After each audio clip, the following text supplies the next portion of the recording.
Nicolás Robinson es investigador Marie Curie en el Instituto de Matemática Aplicada de la Universidad Tecnológica de Delft, en Holanda. Es doctor en Ciencias Sociales. El tema de la presentación lo tenéis en el programa: nuevos datos, nuevas publicidades, explorando el interior de Altmetric.com. El trabajo que ganó glosado. ¿Está funcionando? Bueno, pues muchas gracias, lo primero, por el premio. La verdad es que nos hizo mucha ilusión a los 4 autores, sobre todo viendo quiénes habían sido los anteriores ganadores. De repente que cuatro gandules fueran premiados, pues la verdad es que nos hizo mucha ilusión, sobre todo porque son premios que no buscas, ¿no? Que no hay que solicitarlos ni nada, sino que te los encuentras y ya está, ¿no? Y bueno, para la presentación esta había pensado en hacer una especie de continuación de lo que fue ese trabajo de 2014, donde, digamos, estábamos en el inicio de lo que son las métricas. El trabajo, básicamente, de lo que se trataba era un análisis de fuentes documentales típico de documentación, donde básicamente veíamos Altmetric.com, que es una de las principales fuentes de Altmétricas, por la cobertura que tenía, el tipo de contenido que tenía, etcétera, ¿no? Ya digo, un trabajo de corte muy clásico. Entonces era el tiempo, digamos, de las emociones con las métricas. Todo el mundo estaba muy exaltado sobre lo que podrían suponer, la crítica al factor de impacto del que ya habéis hablado en estos 2 días, la idea de que estas métricas podían suponer una alternativa al sistema de evaluación que teníamos, y luego la idea esta del impacto social, de que por fin íbamos a poder medir qué es el impacto social del trabajo científico, ¿no? Entonces, bueno, enseguida, digamos, hubo muchas promesas. En todos los trabajos que se publicaban por entonces, la palabra impacto social estaba siempre reseñada, ¿no? Se hicieron muchas correlaciones con citas, con no sé qué, con tal, para ver qué significaba el que te tuitearan un paper, que apareciera en Facebook, etcétera, ¿no? Y después vino la decepción. Básicamente se vio que había una serie de problemas que hacían que la cosa no funcionara, ni que uno pudiera ser tan optimista como parecía al principio, ¿no? Había problemas conceptuales, sobre todo, eran los más serios. Estos no nos interesaban a los bibliómetras porque nosotros estábamos haciendo correlaciones y ya está, ¿no? Pero, digamos, la gente que estaba más en lo que es evaluación científica, esto le preocupaba mucho más. No había un problema de atribución, el decir que aparezca en redes sociales y que eso suponga tener un impacto social, me parece que son palabras mayores, ¿no? Entre otras cosas porque es muy difícil ligar un trabajo científico con un cambio social, con que de repente haya una mejora en la vida de la gente, por ejemplo, ¿no? Hay un problema de atribución, es muy difícil saber por qué suceden las cosas y cómo se relacionan directamente con el trabajo científico, ¿vale? Hay demasiados factores. Y luego porque la aproximación de lo que es impacto social era pasiva, es decir, el investigador publicaba artículos y la gente hablaba sobre ellos o no, ¿no? El investigador no hacía nada por cambiar la sociedad ni por tener un verdadero impacto, lo único que hacía era seguir publicando artículos, ¿no? Y luego había muchas limitaciones técnicas, que eran básicamente lo que nosotros presentábamos en nuestro trabajo de 2014, la disparidad de indicadores. Twitter y medios y Facebook pues no son lo mismo, son herramientas muy diferentes. Eran fácilmente manipulables, incluso más fácilmente manipulables que las citas, por lo cual toda la crítica que le hacíamos a las citas, en este caso era mucho mayor la que se le podía hacer a las métricas. Y luego el problema de volatilidad, ¿no? De repente pues los datos iban cambiando básicamente cada segundo, por lo cual era muy difícil establecer algún tipo de patrón a la hora de analizar los resultados, ¿no? Sin embargo, no hay que desdramatizar, hay que desdramatizar un poco. Esto no significa que no se puedan utilizar las métricas, significa que hay que cambiar un poco la idea, la aproximación que estábamos utilizando, y ese es, digamos, un poco el estado en el que estamos ahora. Y un poco lo que quería presentar aquí era qué se puede hacer con las métricas una vez que hemos pasado esa primera fase de entusiasmo, luego la segunda decepción y ahora, bueno, ¿qué hacemos con esto? ¿Lo ignoramos o no? En el momento en el que tienes pues, a un presidente, por ejemplo, que tuitea y de repente cambian cosas o tienes cosas como el 15M, obviamente las redes sociales son algo que no se pueden ignorar, pero también hay que contextualizar un poquito y ver un poco cómo funciona estas redes, qué quieren decirnos sobre los papers, si eso es impacto social, si eso es simplemente atención, etcétera, ¿no? Los métodos que utilizamos eran de corte muy clásico. Básicamente lo que hacíamos era hacer lo mismo que hacemos con las citas, contar menciones y ya está. Y hay que reinterpretar los resultados que se obtienen. Es decir, ya no podemos hablar de impacto social, tenemos que buscar otra cosa, tenemos que buscar otra definición de lo que queremos buscar cuando utilizamos este tipo de indicadores, ¿no? Además, ha cambiado mucho, en 5 años ha cambiado muchísimo el panorama. Nosotros trabajábamos sobre altmetric.com porque era lo que había. Era la única fuente que había para descargar Altmétricas.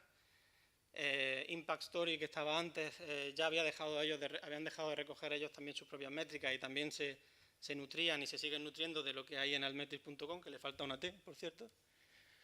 Y ahora tenemos 4 agregadores más que te dan batería de indicadores. Tenemos PlamX, Crossref y Lagoto, ¿no? Y luego, pues, obviamente, como al principio, podemos también, digamos, crear nuestras propias métricas yendo a cada una de las fuentes una por una, ¿no? Con su API.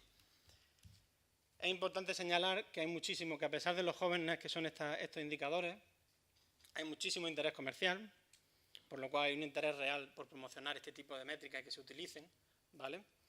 3 de los 4 agregadores son de editoriales y no precisamente pequeñas, y una de las fuentes, Mendeley, precisamente la que más casa con las citas y la que es más fácil, digamos, de interpretar, pertenece también al Elsevier, por lo cual también hay un interés en promocionar este gestor de referencias, que al final lo que es en contra de otros, ¿no? Y no solamente eso, sino que cada fuente, cada una de estas 4 fuentes te ofrecen números distintos, por lo cual la locura ya es máxima, ¿no?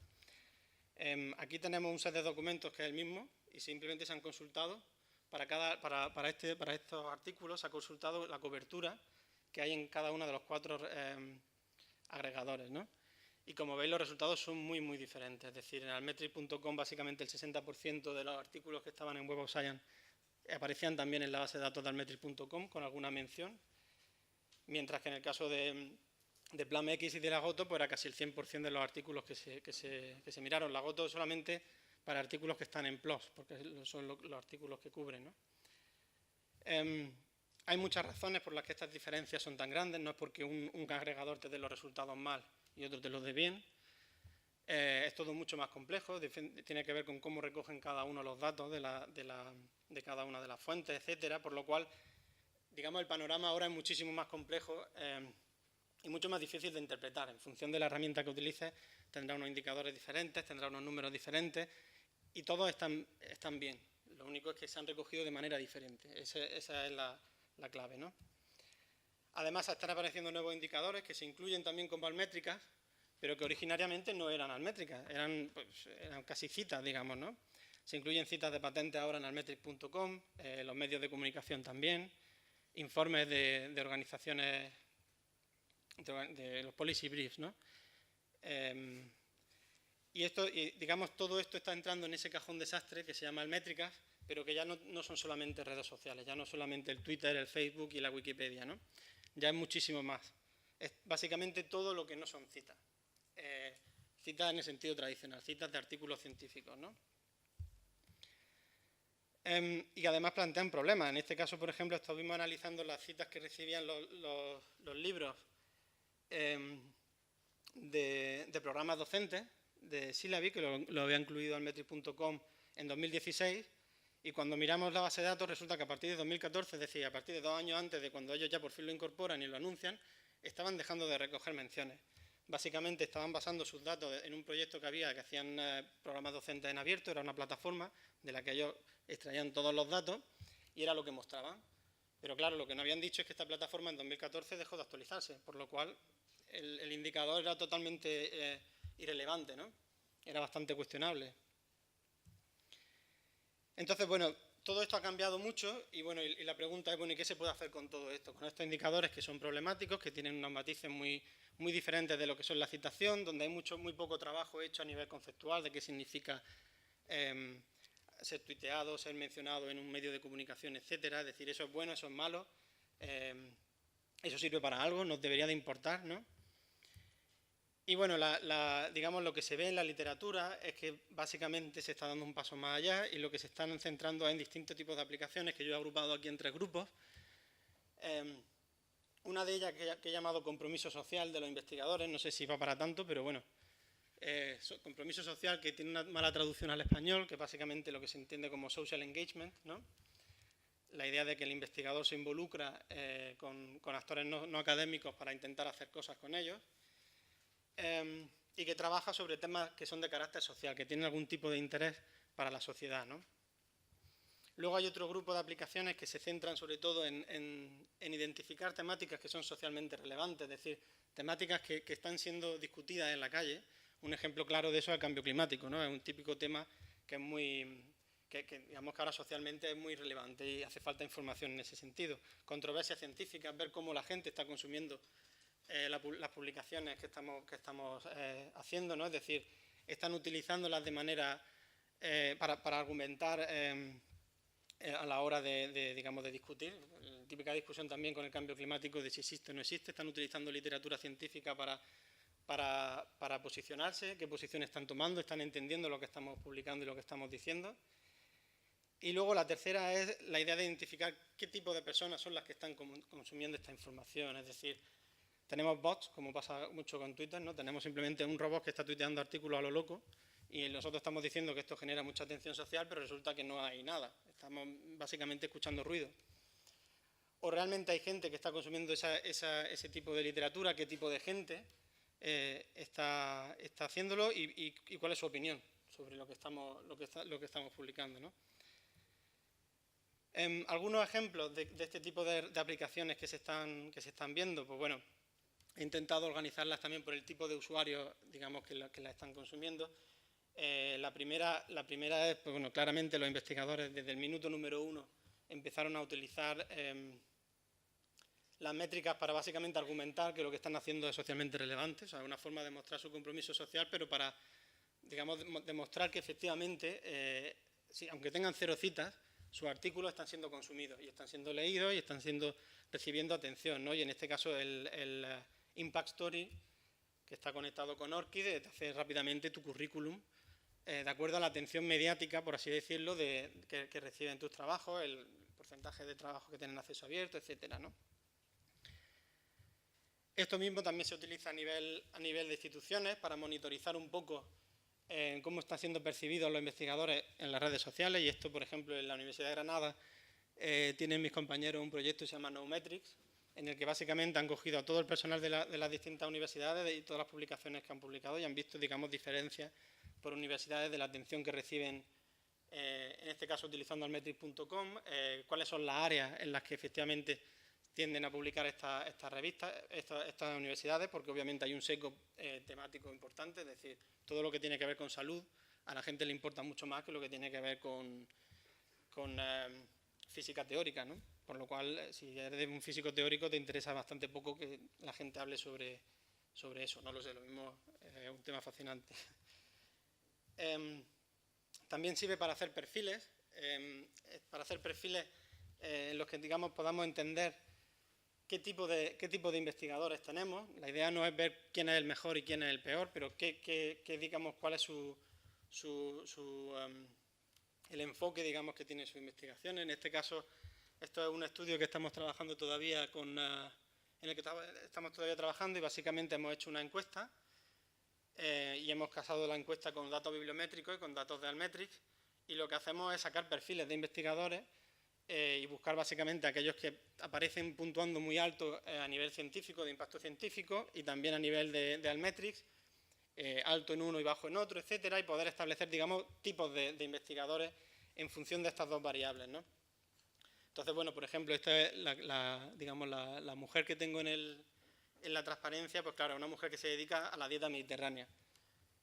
Obviamente tiene mucho impacto científico, pero también tiene mucho impacto mediático, porque es un tema que genera mucho interés público. Pues esto sirve para entender por qué esta mujer está generando las dos cosas a la vez, ¿no? También se pueden utilizar, esto fue un trabajo que hicimos en el que utilizábamos Twitter directamente, no utilizábamos menciones a artículos, sino que directamente nos metíamos en Twitter y veíamos las comunidades de seguidores que tenían los científicos, ¿no? Y básicamente identificamos perfiles en función del sector al que pertenecían la gente con la que se comunicaban, ¿no? En el caso este era un investigador holandés que tenía una baja producción en la Web of Science y poco impacto, Sin embargo, a nivel nacional en Holanda estaba muy reconocido.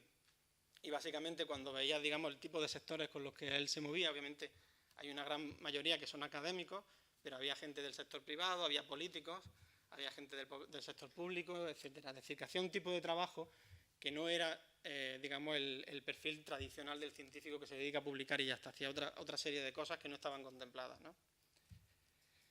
Para las revistas también es un campo, digamos, que se ha explorado relativamente poco, pero pienso que es donde tiene mucha utilidad ver el tipo de atención que reciben las cosas que publican y si realmente están llegando a otra audiencia aparte de las científicas, es decir, revistas con un factor de impacto bajo que reciben muchos tweets. Anoche me estaba hablando una compañera de que ellos observan en su revista que tienen muchas descargas y pocos tweets, por lo cual está claro que aquí hay bastantes vacíos, ¿no? En la transparencia esta muestro revistas de odontología y básicamente lo que hago es dividir entre los tweets que genera la revista y digamos la atención que genera la revista con su propia hiperactividad en Twitter, y es la segunda que tenéis, a ver si por ahí. Esta de aquí veis que genera un mogollón de tweets que son básicamente generados por la propia revista, y en azul veis los tweets que vienen de otra gente, ¿no? Es decir, veis que hay revistas que efectivamente están recibiendo bastante atención y hay otras revistas que están apostando muy fuerte por el uso de las redes sociales para promocionar sus contenidos. Aquí la pregunta, digamos, sería a qué editorial pertenece esta segunda revista. Pues obviamente pertenece a la misma editorial que tiene Altmetric.com, por lo cual hay un interés también bastante importante por parte de la propia editorial en que sus revistas fomenten este tipo de indicadores. En cuanto a temas socialmente relevantes, muchos de los trabajos están utilizando también el tema de la visualización para ver cuáles son los temas, digamos, que están recibiendo atención en función de la fuente, en función del tipo de comunidad, etcétera, ¿no? Esto que muestro aquí es de un trabajo de microbiología, donde básicamente veíamos las áreas en las que publicaba la comunidad de microbiología y después veíamos dónde se concentraba la atención en función del tipo de Altmétrica que utilizábamos, ¿no? En este caso creo que la que estáis viendo es menciones en medios de comunicación. Y bueno, no creo que veáis mucho, tendréis que creerme aquí, pero básicamente lo que se ve es que toda la atención se centra en toda la parte más aplicada de la microbiología, todo lo que tiene que ver con enfermedades infecciosas y tal, y brotes víricos, etcétera, y toda la parte que tiene más que ver con genética, con taxonomía de especies, etcétera, es totalmente ignorada, por lo cual también se ve básicamente que hay un público al que le interesa cierto tipo de información y no le interesa otra, por lo cual utilizar este tipo de indicadores en función del área en el que esté trabajando el investigador tiene mucho más sentido que utilizarlo a nivel global, ¿no? A nivel de instituciones, esto fue un informe que solicitaban de una agencia medioambiental, y básicamente la pregunta que ellos hacían aquí era cómo está recibiendo la gente las publicaciones que estamos haciendo, ¿vale? ¿Cuál es el uso que están haciendo de estas publicaciones, etcétera? Y cómo puedo explicar la atención que generan mis artículos, ¿no? Y bueno, por ejemplo, veíamos, aquí veis, digamos, la gráfica esta, una gráfica de temporal, con las menciones que reciben cada mes los artículos que generaba este centro de investigación, ¿no? Y se observan dos picos aquí bastante grandes. Resulta que estos dos picos están generados por un solo artículo, que es el que está aquí marcado. El primero fue cuando se publicó el artículo, un artículo en Nature, por lo cual obviamente recibió mucha atención. El segundo pico es cuando Trump anunció que Estados Unidos se retiraba del Acuerdo de París, que era contra el cambio climático. Entonces, básicamente se explicaba cómo los medios de comunicación estaban utilizando este artículo para criticar a Trump y para criticar la posición de Estados Unidos al respecto, ¿no? Entonces, bueno, se pueden utilizar, digamos, estos indicadores para otro tipo de cosas, aparte de ver quién tiene más citas, ¿no?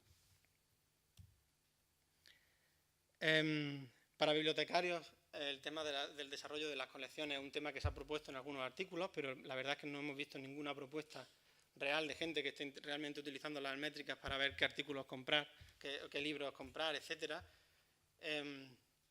Y creemos que por ahí podría haber bastante más interés en este tipo de propuestas, más que en cuestiones de evaluación también, ¿vale? Y por último, la parte de comunidades de atención. Aquí la idea es, digamos, identificar qué tipo de público está consumiendo la literatura científica que estás publicando e intentar entender, pues para poder dirigir mejor el tipo de tus publicaciones hacia ese tipo de público, o hacia un público que realmente sea el que te interese, ¿no? Redireccionar un poco la línea que estás siguiendo. Aquí, por ejemplo, muestro un estudio que se hizo en Sudáfrica, analizando perfiles en función en Twitter, en función de la descripción que hacen los tuiteros de sí mismos, ¿no? Entonces, básicamente, identificaban rápidamente a aquellos que tienen más que ver con la universidad, aquellos que tienen que ver con hospitales, etcétera, ¿no? A nivel de bibliotecas y de revistas, Mendeley es una fuente, por ejemplo, muy útil, muy interesante, para ver el perfil del usuario. Ahí en Mendeley podéis ver, está categorizado en función de si el usuario es estudiante de doctorado, es estudiante de máster, profesor, etcétera. Y entonces se pueden ver diferencias como la que veis aquí entre catedráticos y estudiantes, ¿no? Donde se ve lo que está, digamos, más amarillo, es donde más son los temas que reciben más atención. Estos son mapas de la ciencia. Y se ve básicamente que el amarillo cambia de zona en función del perfil del usuario, ¿no? Y a nivel de investigadores, una de las cosas que se están haciendo esto es un artículo que salió justamente ayer de unos compañeros, y ellos básicamente lo que hacen es identificar perfiles de tuiteros que tuitean sobre ciencia. Y básicamente lo que observan es que hay 4 tipos de gente que tuitea sobre ciencia. Lo que ellos llaman gente que tiene scientific engagement, que sería compromiso científico o algo así, ¿no? Básicamente son los científicos, o gente que está muy interesada en temas de ciencia. Luego tienen a los del social media capital, que básicamente son gente con muchos seguidores, que lo mismo no tuitea mucho sobre ciencia, pero de vez en cuando lo hace y genera mucho ruido. Enseguida hay una explosión de métrica hacia el artículo que han tuiteado, ¿no? Luego lo que ellos llaman social media, no, al revés, es el social media capital, luego social media activity, que son gente que tuitea sobre cualquier cosa y de vez en cuando algún artículo cae, ¿no? Y luego está el science focus, que son los científicos, básicamente. Y ahí en ese grupo, la forma en la que lo identificaron era una serie de técnicas estadísticas, pero básicamente lo que veían es que este tipo de perfiles era gente que tuiteaba el artículo muy pronto, justo después de que se publicara. Es decir, que tenían que ser los autores seguramente, o gente que estaba muy encima, ¿no? Entonces, claro, este tipo de técnicas te sirven para limpiar un poco todos esos tweets que uno recibe, para entender un poco quiénes son los que están hablando, si están hablando nada más que científicos entre ellos, por lo cual estamos viendo lo mismo que ocurre con las citas, o si realmente estamos llegando a un público diferente al académico, ¿no? Y bueno, algunas consideraciones finales. Yo soy bastante crítico con el tema de la métrica siempre, y tuve un poco que evitar no poner todas estas consideraciones al principio y no dedicarme a pegarle palos al tema. Dije, bueno, voy a hablar primero de lo bueno y luego ya, si me da sobra, ya cuento alguna cosilla mala. Hay una serie de problemas que están cambiando y estas aproximaciones son todavía tentativas, es decir, que todavía, salvo aquel informe que tenía un carácter más cualitativo, ninguna de estas todavía se están aplicando realmente, ¿no? Pero bueno, son mucho más razonables que las que digamos que las primeras que habían, y digamos también la alabanza hacia las métricas son mucho más moderadas y son ya, digamos que se hacen statements, no sé ahora cómo, mucho más moderados. No se empieza a decir estamos midiendo el impacto social, estamos midiendo tal, sino que se dice, bueno, estamos intentando medir tal cosa y vamos a utilizar este indicador, que es lo mismo captura más o menos lo que hay, vamos a ver cómo funciona, etcétera, ¿no? Uno de los principales problemas, y para mí la crítica más grande al tema de las métricas, es que la aproximación es exactamente la misma que con la bibliometría. Y es esta actitud pasiva de las que hablaba antes. Básicamente el investigador publica y la gente habla. Y puede que hablen sobre lo mío y pueden que no, pero yo no hago ningún esfuerzo porque la gente hable. Es más, a veces puedo ser yo mismo hablando de mí mismo, por lo cual estamos aquí ya generando una bola, ¿no? Y con las citas, a pesar de todas las críticas que hay una teoría detrás de todo eso. Está Merton, que en su momento hizo su artículo y tal, explicando cuál es, digamos, el valor social que tiene dentro de la academia publicar y que te citen y todo el rollo este, ¿no? Pero en el tema de las métricas no hay ningún tipo de fundamento teórico de esto. Básicamente hemos cogido los bibliómetros y nos hemos trasladado de un campo a otro y ya está. Y esto es un fallo importante que tienen este tipo de métricas, ¿no? Por lo cual hay que verlas con lupa, hay que mirarlas con lupa. Tienen mucho más interés ver, digamos, una aproximación relacional, es decir, ver algunos de los enfoques que os he mostrado antes, donde básicamente lo que mira es cómo el investigador se comporta dentro de Twitter, ¿no? Es decir, ver cómo está realmente, está haciendo algo, está intentando hablar con alguien o no. Y si ese alguien es distinto, y si está hablando sobre ciencia o si está hablando sobre fútbol, pues ya no, el interés, digamos, no es el mismo, ¿no? Y luego hay una serie de problemas muy importantes y muy básicos, creo yo, que no nos hemos cuestionado nunca cuando hemos empezado a publicar sobre esto y a decir que esto era impacto social, ¿no? Muchas veces se nos olvida cuál es el objetivo que queremos perseguir, ¿no? Nos falta la pregunta. Decimos, vamos a medir el impacto social de tal. El impacto social puede ser impacto negativo. ¿Qué es lo que queremos medir realmente y qué es el fenómeno que queremos buscar, ¿no? Y luego ver si el indicador efectivamente sirve para recoger este fenómeno. Hicimos un análisis sobre un set de tweets, un análisis cualitativo, viendo cada uno de los tweets que había publicado sobre un set de documentos, y lo que encontramos es que la mayoría de los tweets eran básicamente una repetición del título, o sea, básicamente era el título del artículo y el enlace y ya está, por lo cual yo decir que eso significa que la gente que digamos que el artículo ha producido algún tipo de impacto social me parece una temeridad. Es decir, el artículo simplemente la gente le ha dado, la ha retuiteado y ya está. Yo no sé ni siquiera si han clicado y han entrado a ver si el artículo era sobre algo, ¿no? Luego está el problema de las fuentes almétricas y el fenómeno a analizar, es decir, muchos de los artículos son tuiteados por todas las razones por las que no querríamos que nadie hablara de nuestro artículo, básicamente pues porque ha habido una retractación, porque ha habido algún tipo de error en el artículo gordo y entonces la gente empieza a hablar sobre él, etcétera. Entonces, claro, tenemos que ver efectivamente si la razón por la que sale tan alto el artículo tal es realmente porque es bueno el artículo o básicamente porque han tenido algún tipo de problema o porque el título era muy provocador, etcétera, y ya está, ¿no? La selección de indicadores también es muy importante, ver qué indicadores hay. Hay una batería de indicadores brutal, cada fuente tiene unos indicadores distintos y cada indicador es de su padre y de su madre. Es decir, que el tema de juntarlos todos y hablar de todos como si fueran lo mismo es bastante peligroso, ¿no? Y luego hay que tener muy claro que cuando estamos analizando almétricas según estos agregadores, lo que estamos analizando son las veces que ellos han pillado que alguien ha hablado sobre un artículo. Y eso significa que hay una gran cantidad de falsos negativos. Hay muchísimas menciones al artículo que no han podido capturar, básicamente porque no lo han enlazado, etcétera, ¿no? Muchas veces en los medios de comunicación no se pone la cita al artículo, el enlace, por lo cual esa mención se pierde. Y bueno, eso sería todo. Muchas gracias.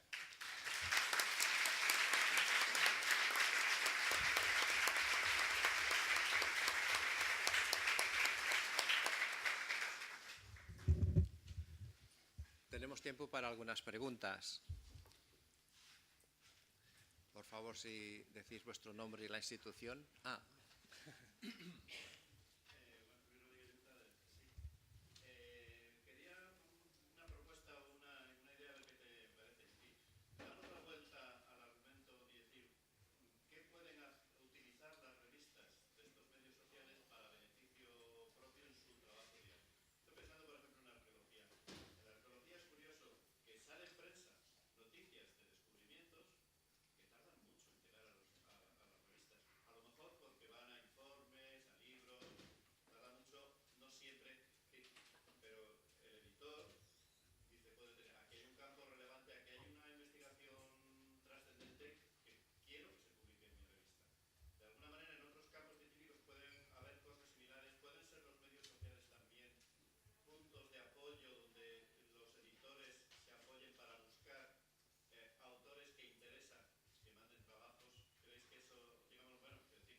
Sí.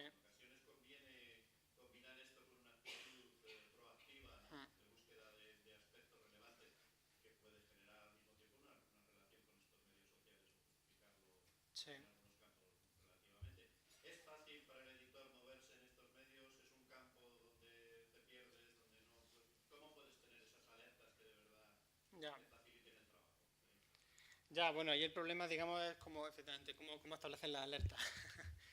En el caso de almetric.com, que es con la plataforma con la que yo he trabajado más, puedes tener acceso, si es por motivos de investigación, puedes tener acceso a todos sus datos, sin tener que ir clicando artículo por artículo y buscando a ver si hay alguna mención o no, ¿no? Entonces es bastante complejo hacer este tipo de análisis a nivel macro, sin más, ¿no?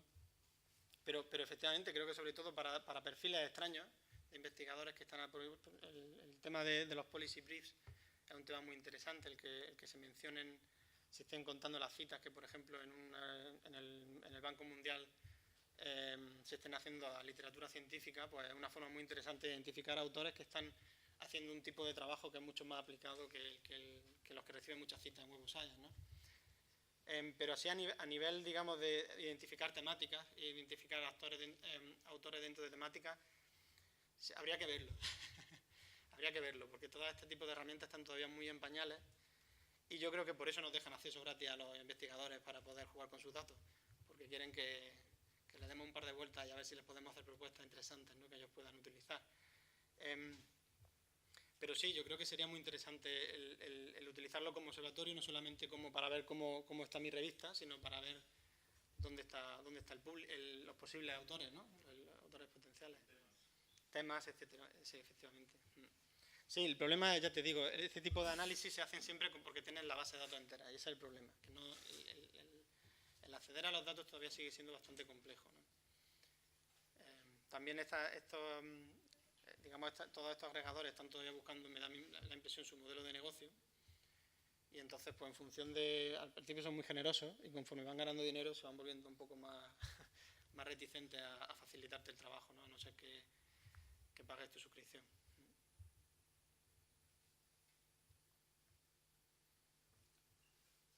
¿Más preguntas? Pues lo dejamos aquí. Pues muchas gracias. Gracias, Nicolás.